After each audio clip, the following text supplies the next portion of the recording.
250-র ওপরে যে শহীদ হয়েছেন আমার ভারতীয় জনতা পার্টির ভাইয়েরা, তাদের আত্মার যেদিন শান্তি হবে সেদিনকে আমার এই লড়াই।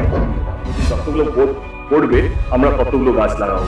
এই গ্লোবাল ওয়ার্মিং লড়াই এই ভারতবর্ষে, যেখানে ঘাটাল লোকসভা কেন্দ্র সবচেয়ে এগিয়ে থাকবে। কিন্তু এই রাজ্য সরকারের হাত দিয়ে একটা নতুন কোনো শিল্প এই বাংলায় গড়ে ওঠে। যা করেছিলেন বিধান রায়, জ্যোতিবাবু, বুদ্ধবাবু, সব শেষ।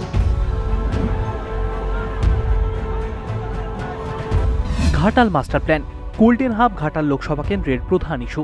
এই কেন্দ্রের প্রধান দুই প্রার্থীর মধ্যে আরও একটি ইস্যু পেশাগত প্রতিদ্বন্দ্বিতা। একদিকে গত দুবারের সাংসদ তথা টলিউড তারকা দীপক অধিকারী ওরফে দেব, আর উল্টোদিকে খড়গপুর সদরের বিধায়ক হিরণময় চট্টোপাধ্যায়। দ্বিমুখী লড়াইয়ে ঘাটালের কুর্সি কার দখলে যেতে পারে তারই খোঁজ নিল ইটিভি ভারত।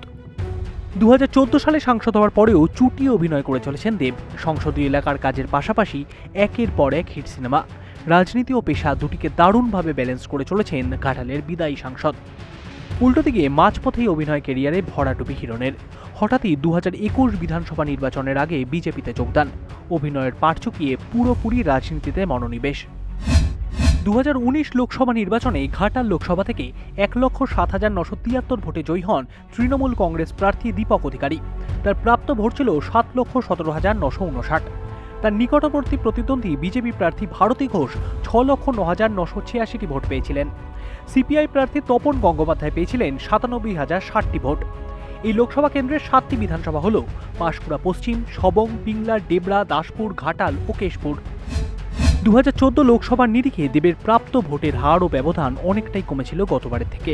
ফলে 2024 লোকসভায় ঘাটালের বিদায়ী সাংসদের পক্ষে লড়াইটা বেশ কঠিন হতে চলেছে। তার অন্যতম প্রতিপক্ষ হিরণ চট্টোপাধ্যায় জোর কদমে ভোটের ময়দানে নেমেছেন। দেবের বিরুদ্ধে ঘাটাল জুড়ে সন্ত্রাস ও বিজেপি নেতা কর্মীদের ওপর অত্যাচারের অভিযোগে সরব হয়েছেন তিনি। এমনকি প্রার্থী পদে নাম ঘোষণা হওয়ার পর থেকে ঘাটাল লোকসভার প্রতি ব্লকে সক্রিয় হিরণ। মানুষ দেখুক, যে সাংসদ মুখে অভিনয় করে যে রক্তপাতহীন নির্বাচন চাই, সেই সাংসদের নেতৃত্বে তৃণমূলের হারমাত বাহিনী 2021-এ কেশপুরে, ওনার জন্মভূমি কেশপুরেতে খুন করে হত্যা করেছিল।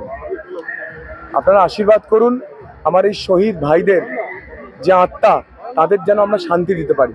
এটুকুই আপনি ঈশ্বরের কাছে প্রার্থনা করবেন আমার জন্য, যেন আমাকে ভগবান সে শক্তি দেন, সে কৃপা করেন। আমার শহীদ মা, শহীদ বোন, শহীদদের স্ত্রী, তাদের জন্য, সবার জন্য যেন আমি, তাদের যাদের আত্মা, তাদের জন্য যেন আমি সম্মান দিতে পারি, তাদের যেন শান্তি দিতে পারি। তৃণমূলের গুন্ডাদের বিরুদ্ধে, চোরেদের বিরুদ্ধে, দুর্নীতির বিরুদ্ধে ভারতীয় জনতা পার্টি লড়ছে। 250-র ওপরে যে শহীদ হয়েছেন আমার ভারতীয় জনতা পার্টির ভাইয়েরা, তাদের আত্মার যেদিন শান্তি হবে সেদিনকে আমার এই লড়াই থামবে, তার আগে এই লড়াই থামবে না। সাংসদ দীপক অধিকারীর গলার কাটা ঘাটাল মাস্টার প্ল্যান।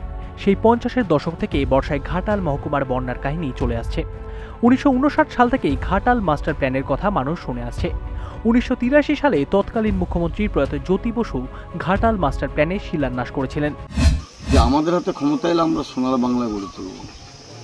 আমরা লক্ষ্য করছি 12 বছরের পর 13 বছরের পদার্পণ, কিন্তু এই রাজ্য সরকারের হাত দিয়ে একটা নতুন কোনো শিল্প এই বাংলায় গড়ে ওঠেনি। যা করেছিলেন বিধান রায়, জ্যোতিবাবু, বুদ্ধবাবু, সব শেষ। ওখানে ফ্যাসিবাদী চক্রান্ত, একনায়কতন্ত্র চালাবার চেষ্টা করছে নরেন্দ্র মোদী।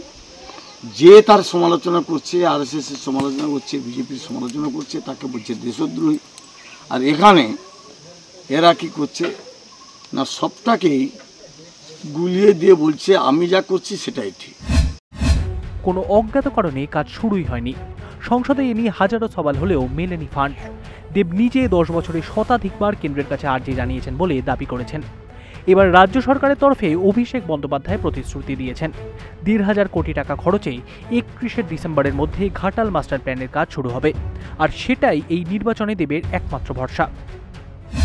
এই যে গরম পড়ছে, যে 70-80 বছর এত গরম কোনদিনও এপ্রিল মাসে পড়েনি, সেই জন্য আমার মনে হয় কি এটা আমরা সিদ্ধান্ত নিয়েছি কি আমরা আমাদের ঘাটাল লোকসভা কেন্দ্রে আমার প্রতি যতগুলো ভোট পড়বে আমরা ততগুলো গাছ লাগাবো।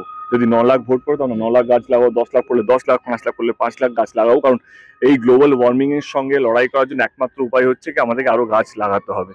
তো সেই সিদ্ধান্ত আজকে আমরা নিলাম কি জনপ্রতিনিধি শুধু কাজ এটা নয় কি ভোট নিয়ে পালিয়ে যাওয়া বা ভোট নিয়ে শুধু এই যে উন্নয়নের কাজ, আমার মনে হয় সেটা আমাদেরকে গ্লোবাল ওয়ার্মিং নিয়েও আমাদেরকে ভাবতে হবে। এই যে গরম বাড়ছে, আমার মনে হয় কি এই গ্লোবাল ওয়ার্মিং লড়াইয়ে এই ভারতবর্ষে সেইখানে ঘাটাল লোকসভা কেন্দ্র সবচেয়ে এগিয়ে থাকবে।